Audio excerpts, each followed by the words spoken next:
ऐका ना, तुम्हाला माहिती आहे का? देवाच्या दरबारात आपण सगळे एक आहोत, पण कधी कळणार हे आपल्याला? कधीही मंदिरात न गेलेली बाई एकदा मंदिरात जाते. देवाचं ऐश्वर्य आणि स्वतःकडचं 18 दारिद्र्य बघून तिला वाटतं की देव मला पावेल का? पैशाशिवाय माझ्यासाठी धावेल का?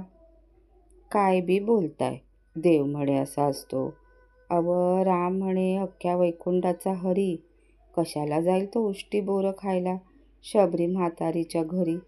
काय बी बोलताय, देव म्हणे असा असतो. अमृतावर पाणी सोडून बसलाय कैलासाचा राणा, तो मिरविल व्हय गळ्यात शूद्र सापाचा नजराणा. काय बी बोलताय, देव म्हणे असा असतो. अव कृष्णाकडे होता केवढा मोठा सामंतक म्हणी, तो कशाला चोरल गवळ्याचं तूप आणि लोणी. काय बी बोलताय, देव म्हणे असा असतो. खंडेरायाच्या दारात सोन्या चांदीची नाणी, धनगराच्या बाणूला केली असती व्हय त्याने राणी. काय बी बोलताय, देव म्हणे असा असतो. अव सावकार घालतो त्याला सोन्याचं कडं, मग कशाला जाईल इठ्ठल रांधायला जनाबाईकडं. काय बी बोलताय, देव म्हणे असा असतो.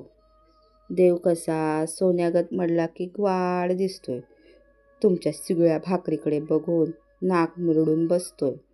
पैशाशिवाय देव कुणाला पावतंय व्हय? अडल्या नडल्या गरिबांसाठी धावतंय व्हय? देव श्रीमंताच्या गाभारात असतोय, गरिबाला रांगेतून फक्त मंदिराचा कळसच दिसतोय. आता पुन्हा सांगू नका मला, देव म्हणे असा असतोय.